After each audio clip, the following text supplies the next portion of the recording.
Emergency broadcast. Everybody get in here. Everybody. I don't know if you've noticed, but I've taken a slight deviation in my content, in my career path, as it were. I now live for the tabloids, for the gossip. I love when the NBA is just like basketball TMZ, okay? When there's a little breadcrumb trail, and I can choose to follow it, I can choose to not. When a Mariah Mills-sized plane hits the tower, I'm there, okay? On the front lines, camera in hand. Troy Weaver and Cade Cunningham just went on the Woj podcast. I'm sitting here pacing around waiting for the bomb to drop. I'm sitting here thinking, why is this coming out now?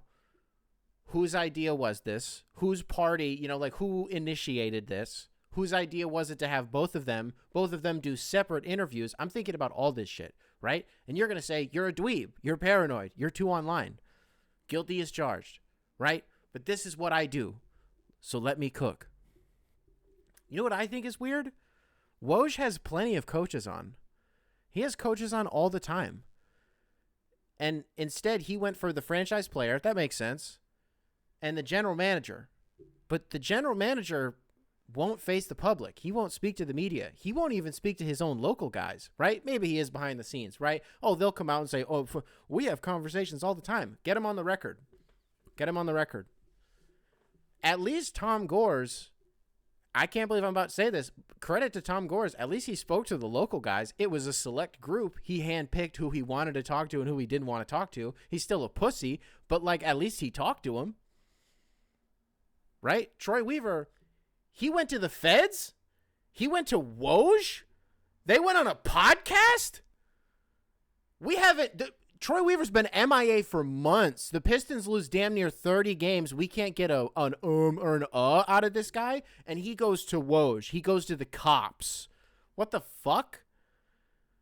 We just talked last week about how, what does Woj even do? He's a mouthpiece, right? He's not doing he's not doing real, I'm not talking about the integrity of journalism, whatever. Most people don't care about that. But what he does, what Shams does, that's not reporting. It's just that's just where you go. That's just who everybody knows. So when you know that you want to, here's what I know, right? It's a bad day for your owner when your franchise player is on Woj's podcast, when you think about what he does and what his actual title is. When he does that guy's podcast and talks about how the Pistons have been historically bad since he got there, right? He's like, I haven't been here that long, by the way, and we've kind of already been through something like this before. It just wasn't this many games. This isn't the first time. And this is where I give credit to Cade, is how willing he was to credit, the fans. If nothing else. If nothing else, I came away from that interview actually feeling genuinely, better about his situation and his future in Detroit than I thought I was going to. I really came away from it being oh, so this is Matthew Stafford 2.0. Oh, we're really going to do this again? Okay, I have room in my art for that. Sure. It'll get ripped out in a decade, but for right now, sure, dude. But what comes with that, right? A lot of losing, and he was pretty candid about that. Shockingly candid. What did I notice, though, to go back to the Monty Williams thing? If you really want to be online and you really want to read into some stuff, some of those questions were slanted in a really interesting way, where he framed it the exact same way to both Cade and Troy, where he's like, I was talking to Monty Williams at Summer League during training camp, and all he was talking about was how excited he was with the energy that this group of guys had, how hard they worked. But fast forward to now, could you have seen this happening? And the way he frames it, it's we're supposed to be blaming it subconsciously on Monty Williams because that's the last person you mentioned. And it's just the way that he frames it, that you're subliminally knifing your head coach. And you're going to think that's crazy, but really think about this. Well, if Troy Weaver wasn't the one that wanted Monty Williams in the first place, which, by the way, he wasn't. He wanted Kevin Ollie. It was Tom Gores that wanted Monty Williams. He wanted the big swing, so they got fucking Monty Williams. Well, what did Woj ask immediately after that? He was like, Troy Weaver, what's something that you think you could be better at or that you have gotten better at as a general manager? And I was like, finally, a good question.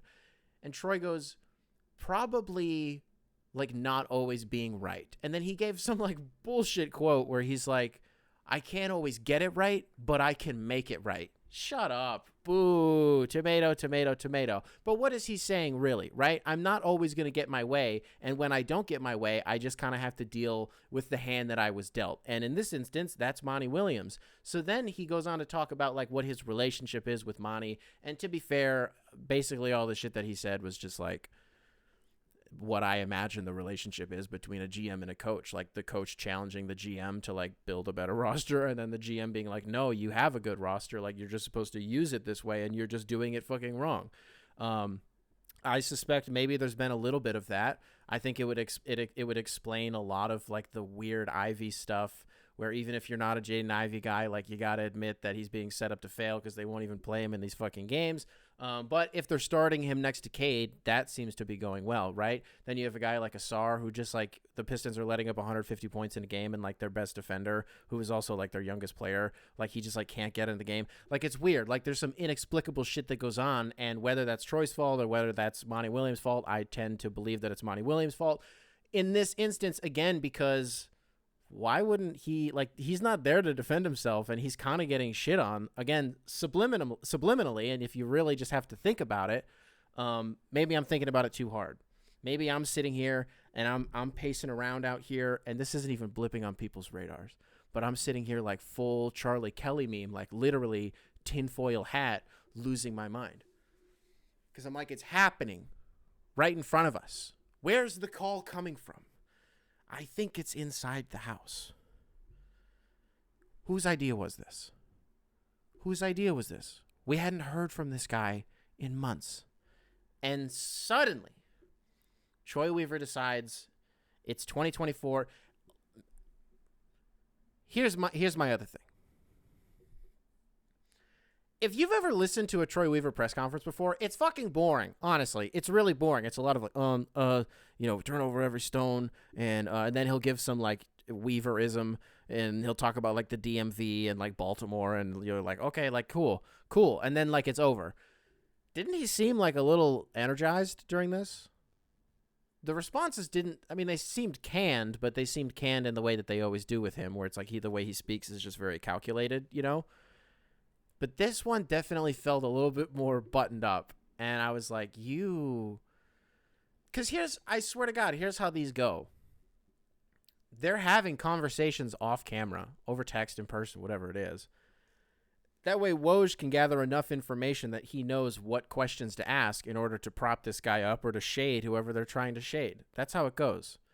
Woj he's not going to ask him some like hard hitting, like, so what happened with this like James Wiseman deal? Like, he's not going to get into the weeds. This is fluff, right? This is PR. That's all this is.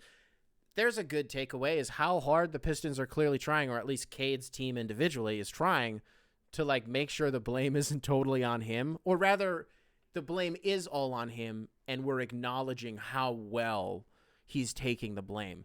It's like what they spend the entire interview talking about with Cade, and then Troy comes on, and like the first two questions, they spend the first 10 minutes being like, man, look at how well Cade is taking all of this shit. It's like, okay, guys, like I get it. I get what we're doing here, but like relax. Let's talk about something else. Because there's also the part of that I'm not saying what he's doing is performative, because it's not at all. Like, he feels all that shit and it's all real. But like, these guys know that, and it also does play to their benefit to lean into that. Hence why you have instances of him and like his GM going on Woj's podcast just to talk about like how well he's handling it. Okay. But it was an otherwise incredibly candid interview. Like, you kind of did get a perspective on it that we all were sure that they were feeling, but to really hear it, from the proverbial horse's mouth in Cade, was really interesting. And, to think that like this really does affect them in a way that like we just can't even imagine, because they're the ones that are playing in the games. And again, I really appreciated that he was able to acknowledge that the fans are still there. They're still showing up, even if it's for almost like ironic reasons. That was cool. As somebody who went to a Pistons game like 2 weeks ago, I like to think he saw me and was like, that fan is going fucking wild. He's going crazy. I got to mention this the next time I'm in front of a microphone. And then he went on Woj's pod and was like, oh yeah, that crazy fan. That guy was awesome. That's going to wrap up today's emergency broadcast today, folks. computers That now was have nuts. primary control. Beautiful, beautiful, Primary control. beautiful, Primary control. beautiful. Primary control.